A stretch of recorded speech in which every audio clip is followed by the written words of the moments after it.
So There. Wulwyn.Porte, how are you? Are Ho, ho, ho, ho, ho, ho. you feeling Christmassy?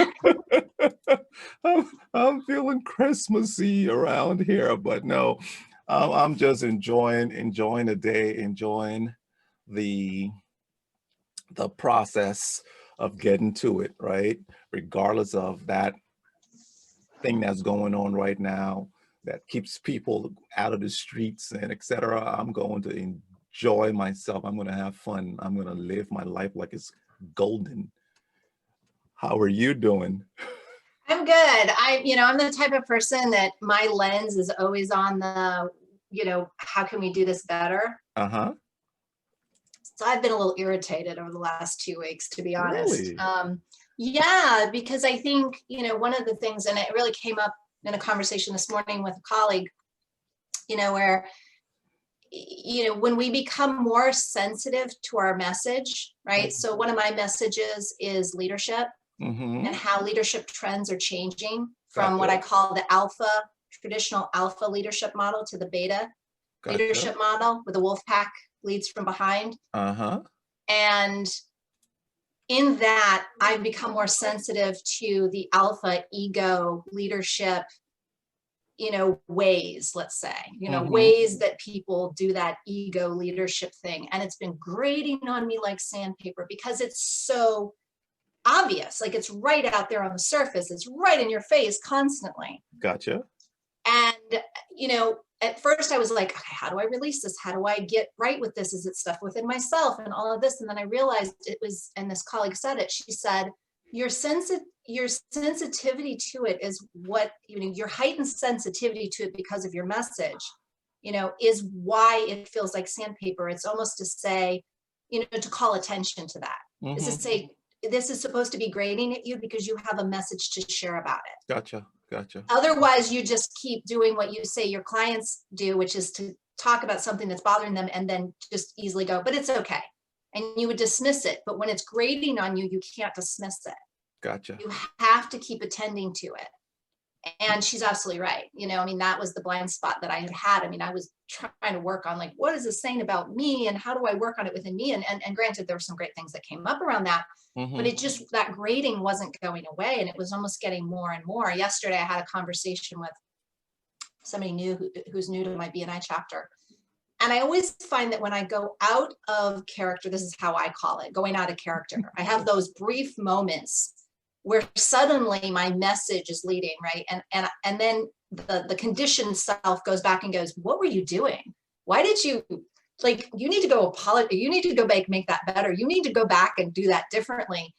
And I decided this time to wait and sit on it. And, over the night and in this morning, and when I was meditating this morning, what came through was this message piece. And of course, the very first conversation I had with the client this morning, or the colleague this morning, said that's grating on you because it needs you to be aware that this is a big part of your ability to feel confident enough to speak out, even if it goes against your conditioning, which is to be nice and quiet and don't rock the boat and, be politically correct and, don't do this and do that, that's the conditioned self.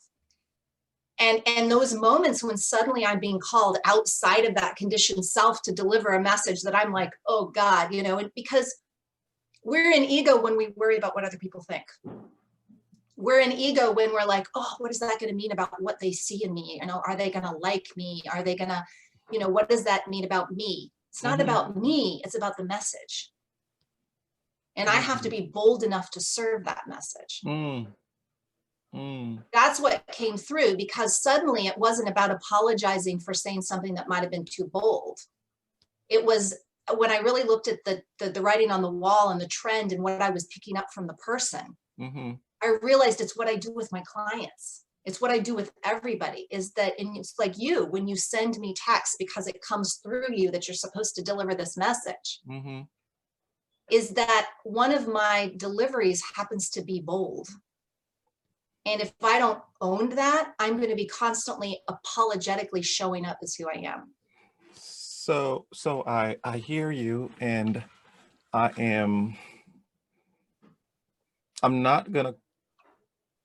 going to say in addition to, and my in addition to is, and this may be a question or a statement, depending on, I'm just going to say it. It's your boldness does not mean, and this is for people who are listening, right? That you have to be bold in what you're saying. It doesn't mean not delivered in love. It doesn't mean it's not delivered in kindness. It's not delivered in gentleness. Boldness is, she just had the guts to say it, right? Like if somebody does something, and you just say, I think that was rude the way you did, or and it may not be something that is derogatory. It's something that helps someone. It's something that straightens someone up. But boldness is not being tactless, being without tact, rather, right? So it's not mean. It's not a mean approach, but sometimes boldness is going outside the realm of comfort. And that's the piece, is sometimes we say, like Gary Vee, some people are just really don't like his delivery because he uses a lot of bad language, and he's bold. That's his delivery. That's, you like it or you don't like it. It's correct. Okay. But that's his vehicle. That's his way, right? And the more he embraces that, the more powerful he is in it, whether you like it or not. Correct. That's what I'm speaking to. It doesn't have to look the same to everyone. And this is what I've struggled with for so many years. You know, when I was an authentic kid, I was bold without worrying about, and it wasn't rude. It wasn't mean. It's always been in love, because that's just my nature. I can't do it any other way. I never do things through hate. I never have. And I can own that and know that. That's the unapologetic piece I need to be okay with. Because there's still that lens that comes back and says, from I'll just call politically correct standpoint, what does that look like? What is that? And I'm not saying we shouldn't keep that in mind, but I think if we just trust that we're coming from the right place and we know our own hearts, and if that other person has an issue, it's up to them to bring it up and say, you know what, I didn't like that, or I was offended by that, or I guess what I'm trying to say is we can spend a lot of time in our heads trying to constantly question ourselves and say, okay, was that right? And did I position it? Is the lighting okay? And what I'm finally realizing is it is what it is. And I get to own that. And I'm kind of done being apologetic about whether that's okay for people or not. That's what I'm coming into. Gotcha. And I'm just done. I mean, again, and people may say, oh, I'm kind of at the point where I don't care. I really don't, because it truncates my message. What I realized in this person is the tentativeness that message was kind of zeroing in on. A lack of confidence that message was instigating a little bit. It's okay. Ego's okay because it's expected. No, it's not. Just because it is, I'm just going to, in my humble opinion, it's not okay. Yes, when people get popular, they get rich, or they get famous, the ego's just a part of it, is what you're saying to me. I disagree. I don't think it has to be.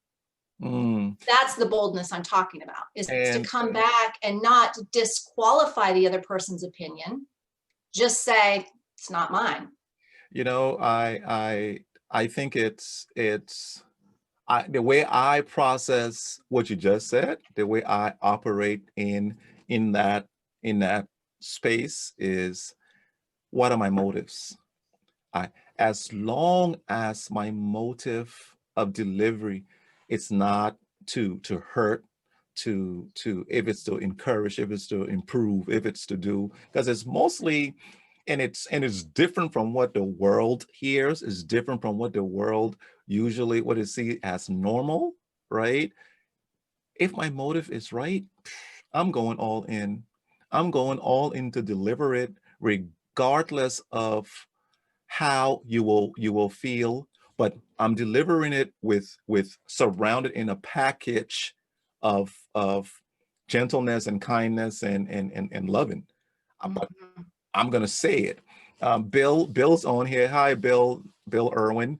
Thank you for dropping in. He says, yes, own it with exclamation mark. You can't change others' filters by being fake. And that is so Yeah. true. We tend to, what is Traci thinking now when I say this? Not knowing when I do say it, at this moment, Traci may be feeling antsy, like, what did he do? But if Traci is the one who would go back and think about what Wulwyn said to her, she goes, he was right. Mhm. I was in my space of keeping my head bloated. Now, what I'm going to do is go back to what Wulwyn, when you said the right way to go about it is, Wulwyn, when you said it, what did you mean? What have you seen? What I usually do with my friends, I have this thing that I do. Hey, tell me who am I to you? Tell me how you see me. Why are you friends with me? And the reason I'm not fishing for accolades. I'm not fishing for anything new. What I'm fishing for is, put the lens back up, and I'll preface it with, tell me, please don't be politically correct. If I suck, I suck. If I'm doing great, I'm doing great. Just tell me who I am to you so I can know where I am in this growth process. Make sense, Traci? It does make sense. And I think also that's the kind of position I'm talking about, is that if we're thinking about ourselves, then we're not thinking about the other. And for me, if I'm going outside of my comfort zone to deliver something, then that is not about me, because my comfort zone, if it were about me, I'd want to stay comfortable. So if I'm willing to put myself out there in an instigative role, that's not about me, because my comfort self doesn't want to do that. My comfort self wants to stay comfortable and nice and politically correct, right? So if I'm willing to just deliver something right from the hip, it is about that other person. And especially when I have those moments of, what did I just say? It's kind of like when a client says, what did you just say? I'm like, I have no idea what just came through, because it didn't come from me. Those are those moments. I just realized that I have been given that, and I get to own it. And I'm sharing this with the world right now. In this space, I'm no longer being apologetic for that more instigative part of my personality, because what I realize is that it isn't about me at all. It's not about me being right. I don't even see it as being right. It's not, there is no right. I'm not right, you're not right, he's not right, she's not. It's not about being right, because as soon as we make it about being right, we are in our ego. I'm not saying things to be right. I'm saying things because it's the message that's coming through me. And especially in those more difficult times, I've got to know it has nothing to do with me, because I'm going to want to stay comfortable whenever possible. Ooh, girl, I can see you coming. You know what? Let me tell you what. Let me tell you what I see. Let me tell you what. Tell me what you see, because I feel like the sun is like right on me right now. Girl, just like me too, right? I'm glowing. Let me tell you what I see. You know what I see? What's that? Wow. I'm seeing you strip off muck. I'm seeing you strip off years and years of being under a system that doesn't allow you to show what's under. I see you're not stripping it with love. You are going at it like, get off me. It's Wakanda, Black Panther, with the way the suit comes up, and fills up his face. It's you coming like, get off me.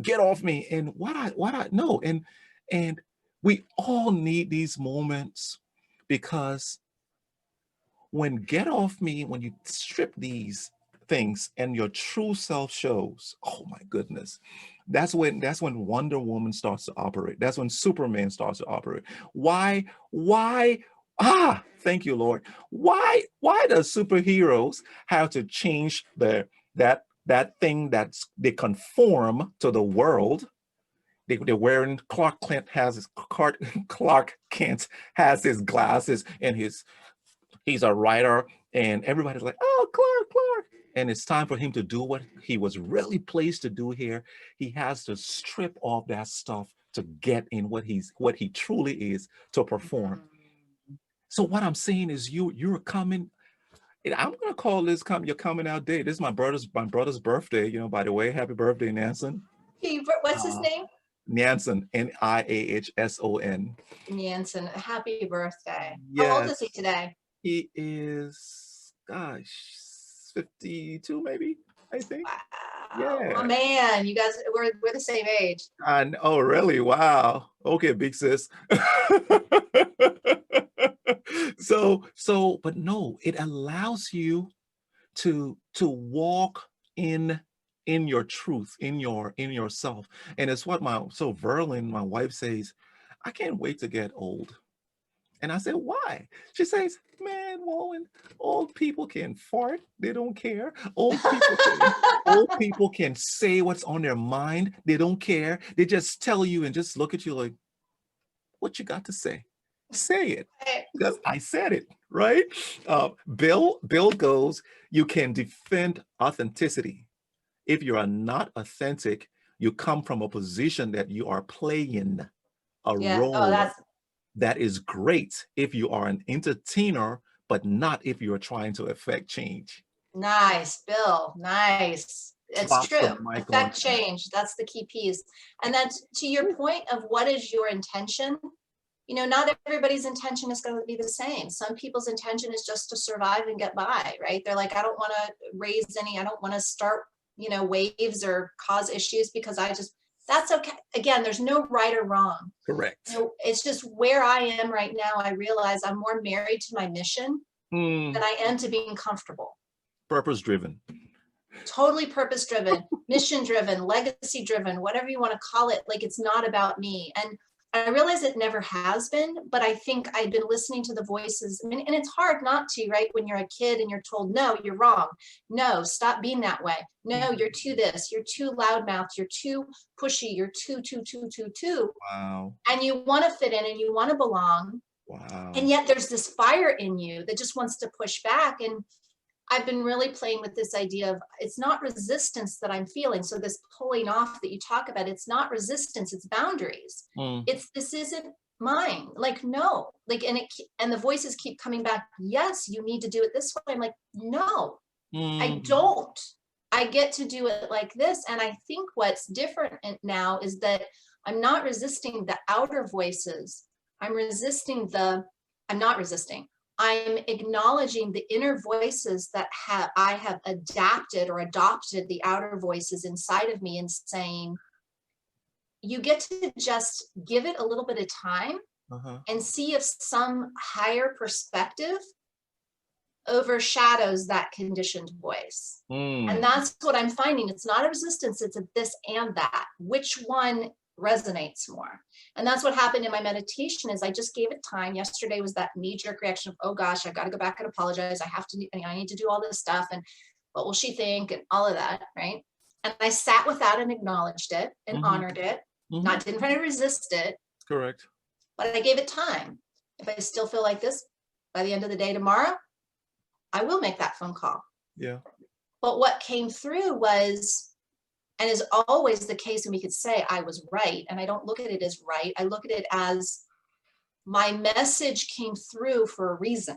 And I get to work on my discomfort from a conditioned, you have to do things politically correctly and you're going to be kind and you have to look like this and all that.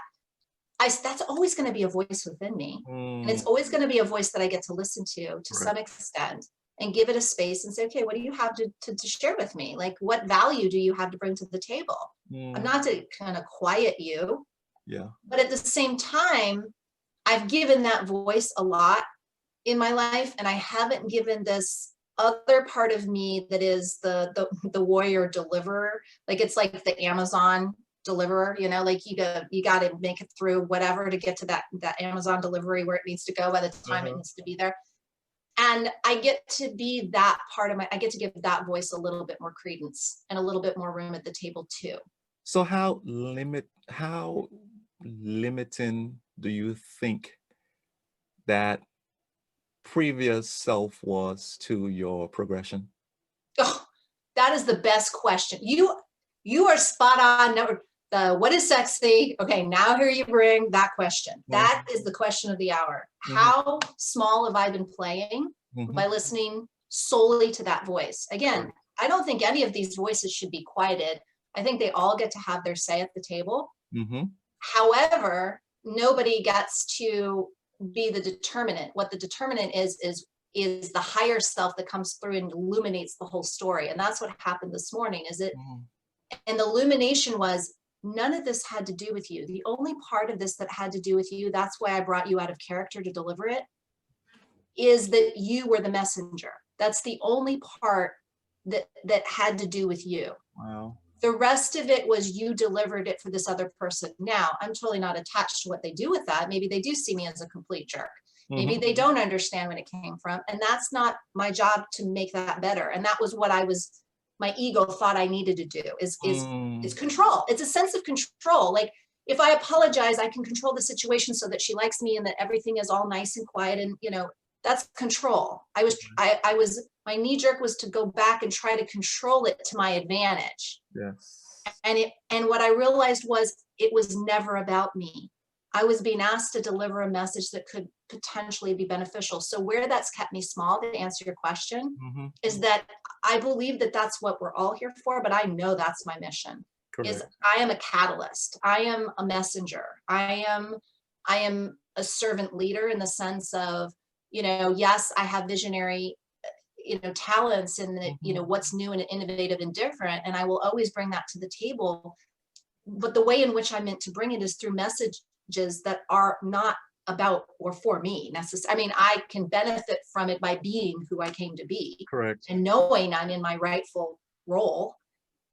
But it's always going to be about I'm a perspective shifter.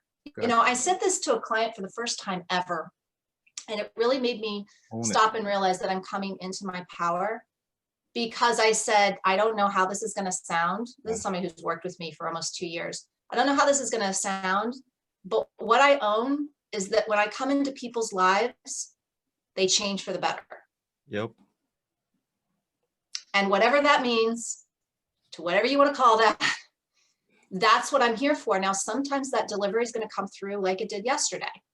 Sometimes it's going to be in just me saying nothing. Sometimes it's going to come in a look or something else. But I think that if my headstone, they always say the legacy piece, like, what do you leave behind? Yep. Is that every single life she touched got better. Not because I made it better, but because I allowed myself to be that piece, that whatever they needed, that mouthpiece, that support piece, that whatever. And somehow that piece made it better. There's this, so A Dog's Life, I think is the movie. There's this movie, A Dog's Life, that my daughter watched a number of years ago. And she's like, it was a book that was made into a movie. She's like, I liked the movie, but it was so sad because the dog kept dying. Right? The dog had this amazing life and then died and came back as another dog, and then had this amazing life and died. And she was like, it was beautiful, but the dog kept dying. And it was like, she's very sensitive to that kind of thing. Gotcha. The same makers of that movie came out with a new one that we watched, I think, relatively recently, this summer, I think. And instead of dying, the dog had chapters. So the dog was on this journey. And it was trying to make its way home. So it ended up away from home, abandoned away from home. And it went on this journey to get back home. That was basically the storyline. Correct. And it came into contact with other dogs, with other people. And every life it came into, every storyline it roamed into, it left it better than it found it. Gotcha. And I feel like that is really what I'm here to do. And so sometimes it's going to be expecting me to do things that seemingly seem out of character in the moment. But what I'm saying here today is that I'm trusting, and again, to your point, I think you put it really succinctly, is as long as you know what your intentions were. If you show up to engage with someone and your heart is open and it's all about connection and it's all about, my entire life is about supporting other people. I always say it, I love people. It doesn't always come across that way because I can be very challenging to people, but I'm always challenging from a place of love. I get to own that now in my life. Yeah. Traci, a couple of things. I'm going to jump off 2 or 3 points here. One is, for those who are listening, the takeaway from this is, I hope a child listens to this. I hope a 10-year-old listens to it, a 15, a 20, a 25, a 50-year-old, a 60-year-old, because it's never late though, right? Right. Um, who you are, who you came out to be in your chapters that affected you, all the different things that came to play.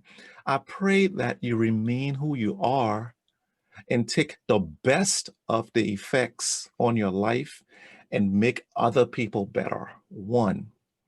Two, um, by you owning, when you own it, when you say it, when you own it, you have to say it.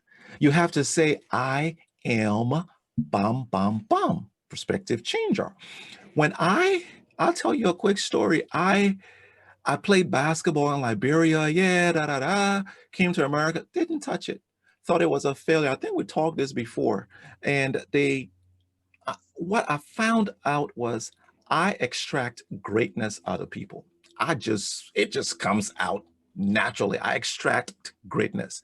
Anything that's dying, anything that's fizzling out, I'm gonna bring it back to life. And I can Mm, harness, and I'm saying I can. I'm owning it, but I'm not owning it as mine. I'm owning it as a gift that God gave me to share here. I can harness human energy much more so that it becomes much more powerful than nuclear energy. That's the kind of power we have. You see, when we mm. start saying those things and owning it, and when you start operating in it, people, when they hear it, they think you're cocky. No, you're not cocky.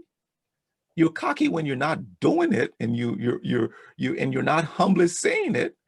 That's it. When you are egoic, as we call it here, right? Where you're thinking is you doing it, but no, you said it. Things that are coming through, right? Things that as you're speaking, like I'm here praying, and there you are. You just sailed through my mind, Traci, and I'm like, Traci, why is Traci coming through? And I'm meditating. Okay, I pick up my phone, and I don't know what I'm about to tell you, Traci, but then boom, Traci standing there, blah blah blah, da da da da da, and I hit send. I'm not questioning. Why should I send this to Traci? Should I send it now? Should I not? Da da. I send it. Traci gets back. Oh, Wulwyn, this is the best that you told me. This what? Because I was in the flow, and it's so beautiful for the world to allow us to be in our various flows, for the Holy Spirit to run through and say, and we're not apologetic. It's like somebody, you and I talking here, it's something touches your heart, and you start to cry. Then you go, I'm sorry, I'm sorry. Why are you apologizing for crying when something touches your heart? Cry? Isn't Man, it interesting how we do that? I mean, I remember a number of years ago when I can't was stand it. writing a blog about emoting. And I always like to look up in the dictionary just to see what our cultural definition of things is, because that's basically what we see in the dictionary. It's our cultural, it's all of those reference points that came from outside of us that create this definition that we have in the dictionary. And you know, every single dictionary I looked in, there was some degree of the concept of emoting, which just merely means to show emotion. That's in its basic term. Mm-hmm. I couldn't find a simplistic definition about it of it like that. They all said the over show of emotion, the extreme dramatic show of emotion, everything was about too much. We have in our culture downgraded the importance of emoting. When we emote, we move energy from one place to another. We release what no longer serves us. We're able to get out things that need to be looked at and acknowledged. But when we shove it down, when we don't allow ourselves to acknowledge it, much less feel it, Mm-hmm. we are stifling ourselves to the point it creates disease. Ooh. Disease of self in the sense of the way we look at ourselves, and disease within the physical form of what we know as disease in the medical field. Mm. And so where it keeps us small, I mean, I said to a client today, we were talking about this very thing. And, you know, I said, you have such power. Like you were talking about power. And on that topic where you said you harness people, it reminds me of my definition or my distinction between power and potency. Mm-hmm. We all have power. When we direct that power intentionally, we're potent. So you bring people's power into a focused, directed state that makes it potent. Wow. And potency is where we make our biggest impact. But this client was basically sharing, you know, his frustration in a certain dynamic situation. And I said, well, he says, well, typically that's just what I do. I basically, this person is acting this way. I give it my all. And if they continue to do that, I just disengage. I said, well, there's a boundary thing there. I said, but what do you do with that emotionality? He says, I just move on. And I said, you do? I said, you move on? He goes, well, I have this issue with holding grudges. I go, well, that's the opposite of moving on. I said, where does it show up in your life physically? It's just my weight, because I'm 80 pounds overweight. So it is not, I mean, if we think we don't have to emote, and emote can be, it's not just crying, emote can come in so many, I mean, just feeling it, feeling the sensation. When I told this story before, when I was told by that potential client years ago that he didn't want to work with me because I wasn't vulnerably available, my heart wasn't open, and therefore I wasn't in the position to help him open his, that shifted me. But what I realized along the way of learning how to be vulnerable, which I had really never allowed myself to be, is that it's hard to feel, especially when you haven't been. I thought I was feeling, but I was intellectualizing my emotions my whole life. Like I wasn't allowing myself to emote. I could cry, but was I really processing through the heart? No, I wasn't. Maybe little bits here and there, but most of it was clamped down like a son of a gun. Yeah, and sometimes we think that when we do emote, we're getting smaller, we're becoming, you know, less than weak. Thank you. But let me give a couple comments here. Maria Apostolides said political correctness is usually defined as an insult towards a marginalized population, not something said that might not be nice, or saying something that when people hear us, and in quotes, they might not like us. I just wanted to make that distinction, was what Maria said. And then Sabria Dobbins goes, good to pop in and see you, Traci. So you only happy to see Traci, Sabria? Is Traci the only on this thing? Good to come and see you, Traci. What about good to see both of y'all? What's wrong with you? Girl, what's wrong with you? Gonna be like, oh. But she says emoting is critical, yes. And then Bill pops in now and says, yet we pay to watch people emote and be passionate about what they do. Whether it is a chef at a restaurant or a performer on stage, movies move us, that makes us emote. That's where business happens. But person to person, it is looked upon differently sometimes. Oh my goodness, Bill. These people, man. Bill, look, Bill, give me air 5, bro. Oh, Sabria, oh yeah, there she goes. Sabria now saying, Wulwyn, oh my gosh, ha ha ha. Good to see you too. Good to meet you. Hey, we have fun here. But it's, at least we see the emotions came out, right? We smiled, we laugh, and I'm kidding also about saying, you know, you didn't see, but you have to be yourself, because that was me being myself just now with you. I'm humorous, I would say it, and then you go, oh, and I knew it didn't come from a bad place, what she said. Traci, is good to see you, right? But we speak your heart, speak your heart, speak your truth. Because when you speak your truth, do you know that you're speaking for a whole lot of people who can't speak? You're speaking for a whole lot of people.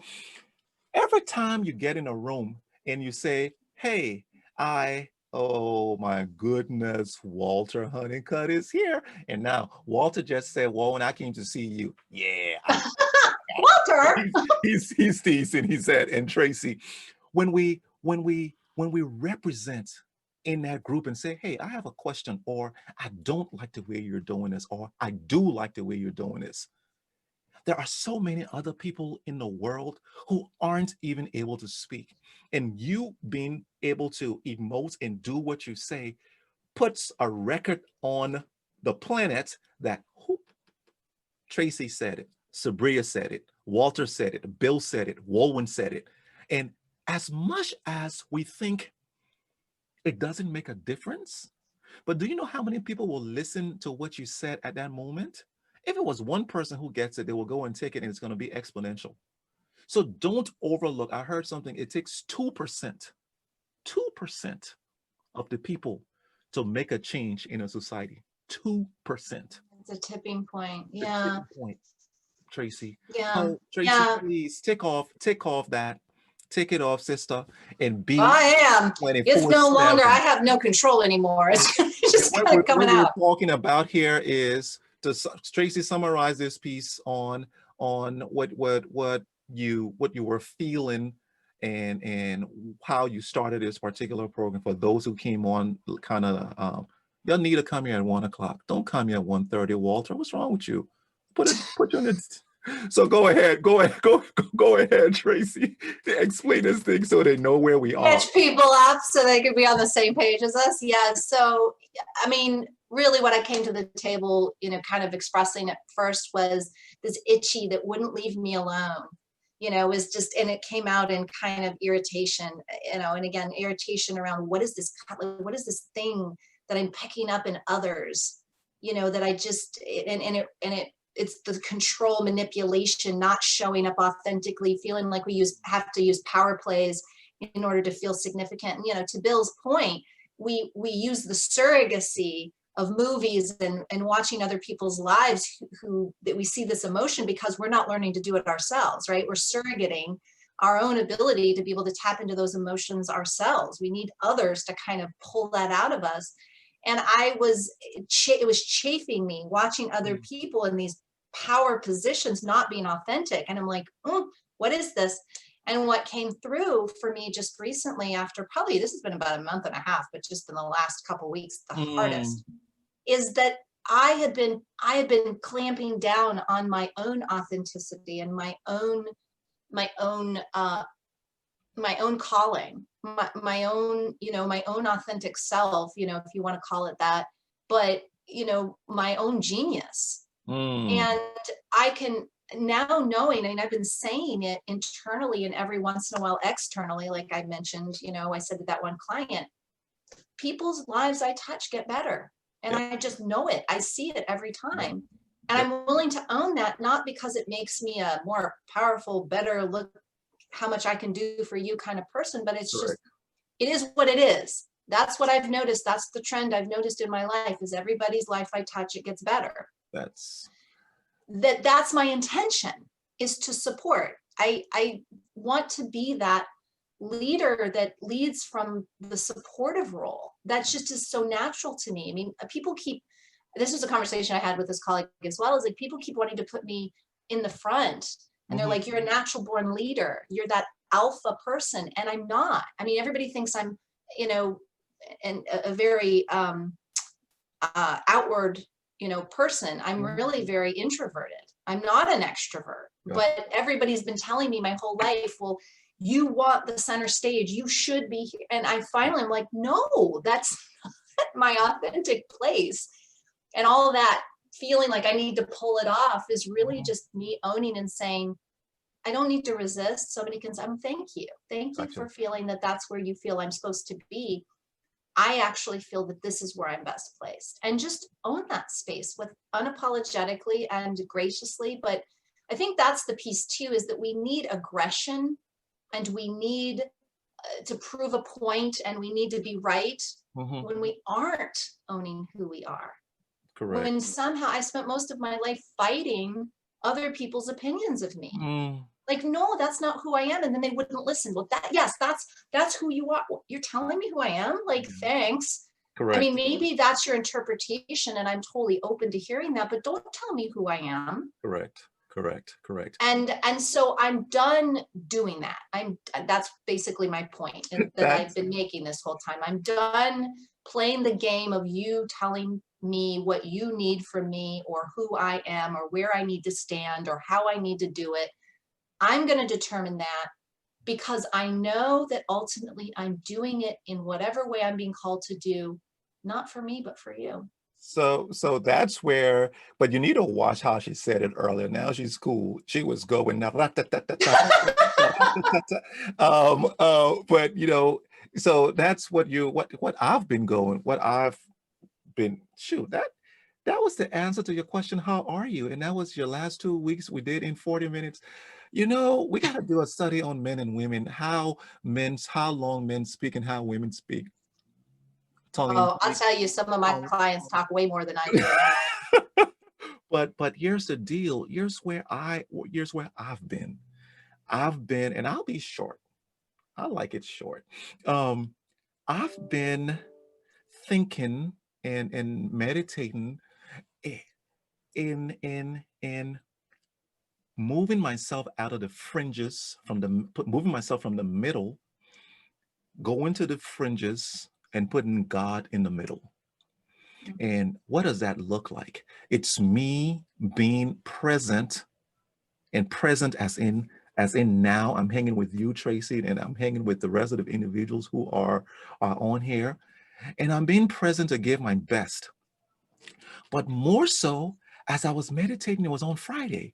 I was meditating, I'm in there, Traci, I'm just going and going and going, and as you spend time with whomever, you become that person, right? And the conversation goes, hey, well, when you got to operate with the fruits of the spirit, and as love, joy, peace, patience, self-control, gentleness, kindness, goodness, and faithfulness. And I'm hanging with it, and it comes, Wulwyn, in all your dealings as you're engaging with anybody. You should have an internal compass that ensures that nothing from the outside, no offense, nothing that somebody says to you, nothing that a light somebody's driving at night and put their high beams on, like back in the day, what I would do, I would just put mine back on and say, gotcha, see how it feels. Or somebody cuts in front of them like, why you do that? I'm going to stay centered because I'm allowing outside forces to dictate my internal, which again is dis-ease. Because for that second, if I put those seconds together of all the times that I'm annoyed at the high beams, I'm taking almost a day for those simple things, whereas I can be internalized and say, hey, and here's how it ended. Wulwyn, eat a fruit. Eat a fruit. If I'm in a place where I can't control myself and I'm thinking I'm getting out of control, I'm going to take my fruit of self-control and I'm going to bite on self-control. If I still need more, I will gorge on self-control. If I need a gorge on love, I will gorge on the fruit of love. That centers me so that I don't have external, like similar to what you're saying, what people are saying about you, and you be you. I'm going to be that loving person I am. And if they call me a sissy, I'm going to keep sissying out like a big dog. Oh, So let me ask you a question. Where's there room for whatever that is that got triggered in you? Right? So if somebody cuts you off and you get that trigger of reaction, where's there room for making a space for that feeling? Because it's not about the emotion that you're portraying in that trigger. It's about the trigger itself. So because you use the word gorge on, you use the word eat, and a lot of times, and this is what I said to this client, who's overweight earlier, I said, when you swallow that thing that got triggered, you're not addressing it. Right? So where's there room to address it? I'm not saying it has to take center stage and hijack you and make you all anxious and angry and stuff for the rest of the day. What I'm saying is there's something in you getting triggered that if we don't acknowledge that inner child, because that's really, it's coming from the inner child. If we don't acknowledge that, we're swallowing it back down and it's going to pop up somewhere else. So I'm asking you, where's there room for acknowledging that? Perfecto. See, this is how Traci and I were talking on the phone, asking the questions, and we're starting to say, you know what, why don't we just get people to listen in? And that's how we hear. And I love that question. And I'm going to tell you where that stuff went.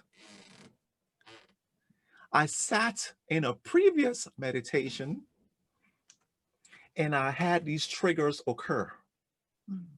Oh, I had someone cutting in front of me. I had someone cussing me up. I had someone spitting on me. I had someone, just do things to me that would trigger me to do what I would naturally do. And do you know what I did in that meditate? I was just, nah, it's I'm not going to be triggered by it anymore. My intention is to be centered. That does not, them spitting on me doesn't make Wulwyn less than who Wulwyn is. It's their issue. It's not my issue. I'm not going to be a dump anymore. I will say, I don't like how you spat on me. Don't spit on me. If you come to punch me, I'm not going to say, hey, right there, land it right here. No, I'll protect myself. What I'm saying is where those things went, I let them go. I intentionally let them go and did not say, if someone slaps me, I'm just going to go and eat a fruit that says, I'm going to be loving, and I'm going to say, oh, by the way, guess what? When the beams came up, do you know what my first reaction was? Was to beam them back up, Scotty. But I went, oh, no, no, no. My intention is not to let external factors move me to be who I'm not, because I There you need to go. be authentic. There you go. Yeah. So That was that's where clear. it went. I put them in a dump. I put them in a dump. I put them in a dump, girl. And I'm so many things people do to us in our formative years, or even now as we're at these different stages in our lives, that make that we put so much weight on. Oh, Tracy, you will never be. John, you will never be. Bill, you will never be. Had we put that in ourselves to say, words, yeah, words are strong, but I know who I am and I am going to be. And when someone comes and tells me you will never be because X, Y, and Z, I'll look at you and say, I'm an outlier. Watch out. I'm an anomaly. I will be that. So it's being conscious. We talked about this last week. We have to be introspective. I wouldn't have come to this place without standing in there and receiving those triggers and saying, and oh, it was hard. The brain doesn't know if it's happening or not happening, if it's real or unreal. My brain took somebody was spitting on me. My brain took somebody was hitting my head. And I was like, gosh, I'm hurt. I don't like that. I'm going to block it. But if someone hits my head and I don't know, I'm not going to turn around and swing. I'm going to turn around, look at you. There are certain things I've done in my past in terms of when I was playing a game and this last few seconds I'm bouncing. I've got my body between the ball and them, and I'm bouncing and guarding, putting my arm bar. And this guy was drunk. Serious game, Division I game. And he just went at my head with blows because we were beating them. Boom, boom, boom. And I remembered my brother, his trigger was, I'm going to get that dude. He came running to to fight that guy. And I left. When I went to shoot my free throw, I bounced the ball and I looked at him and I said, hey, Edwin, I forgive you. And I looked up back and I shot it. Years later, someone who was out in the as a spectator said, how could you tell Edwin you forgive him when he made you look stupid and small? See, Edwin didn't make me look stupid and small. Edwin couldn't control himself. He made himself look stupid and small. So victims, the world perceives us as victims when someone who has lost, the person who's the real victim has lost it and put that on us and we are the victims. No, stand strong, people. Stand strong. You're not the victim. You are not a victim. You are stronger. You are strong. Believe in yourself and go out and do. Hey, go ahead, Tracy. I'm gonna get off this. Well, you just made a powerful point, I think that's worth mentioning, which is, and what came through to me too is because, 8 years ago, I was given a directive that I was supposed to be working with specifically executive men, but people in high level executive positions. And at the time, it was like, I have never been in corporate. I've never been in this lifetime a man.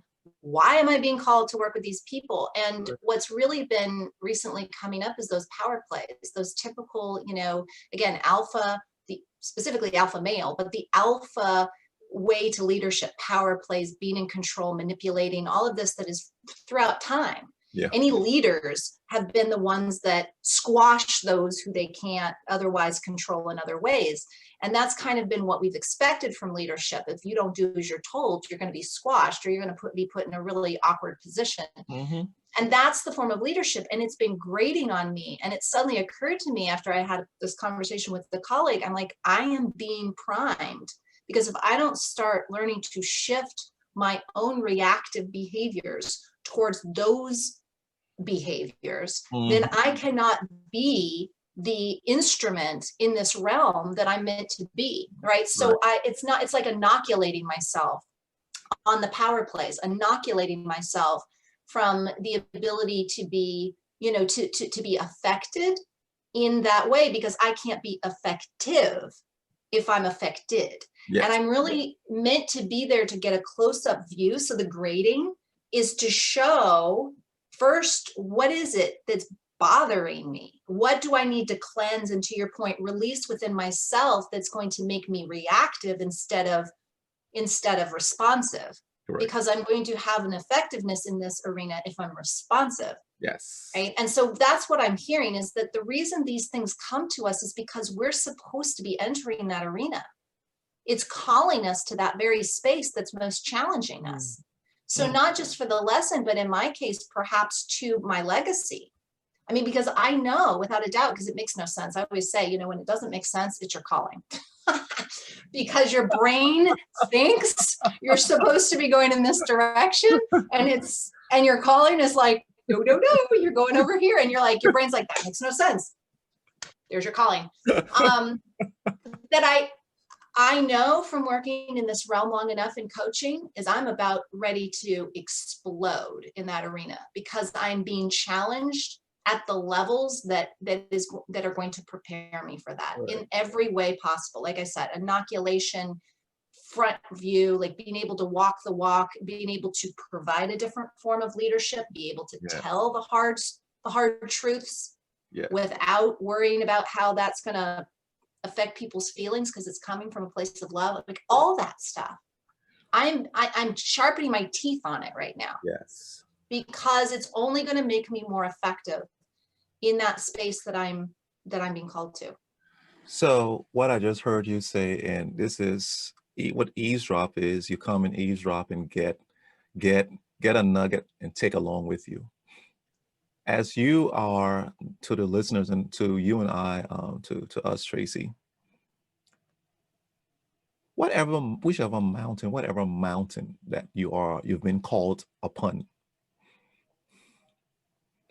in order to conquer this mountain, do you really think that you're going to just walk up the mountain without any clefts and cliffs and shacks and valleys? Do you really think that in order for you to stand on a mountain and say, king of the mountain or queen of the mountain, you got to have some scars. You got to have some scrapes, some bruises. So wherever you've been called, as Traci just said, the chafing, the sandpaper of the scraping and the removal of what she's going through, we all have to go through it one day if we really want to be effective, or we'll remain mediocre and continue to listen and say, okay, I'll do it. Okay, I'll do it. So take the scrapes, get the lessons, get the medal. When you do get up there, when you engage with someone based off your scrapes and your bruises, you will be able to be highly effective.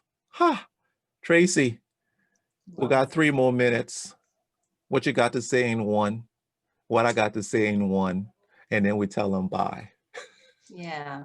Well, I mean, I just appreciate this. We never know what's going to happen in these conversations, right? So we don't come necessarily with that idea, but this has been a really great opportunity, because again, this is also going against the way I've kept myself small for so many years, which is to just have those conversations internally and not to actually put them in. This is going out into the ethers. Oh yeah. right? Will there be some people who thought they wanted to work with me that might see this and go, "Ooh, God, no, she's being vulnerable. That's weak. I don't like that." Yeah, sure. There'll be those people.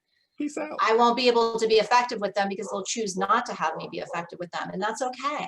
That's okay. I'm all right with that. I'm really not attached to that. But what I really appreciate here is, and all of you people who are listening and watching now and then later, right? When you come back and look at this, you know, maybe even years later, is that this is where, you know, Brene Brown's vulnerability research, you know, kind of started us off realizing that until we can get real with these points and be able to speak them out loud, like to your point, Wulwyn, to be able to, you know, own them, you know, in the world and say, I claim this space, I claim this mountain, I claim, you know, this legacy, Yes.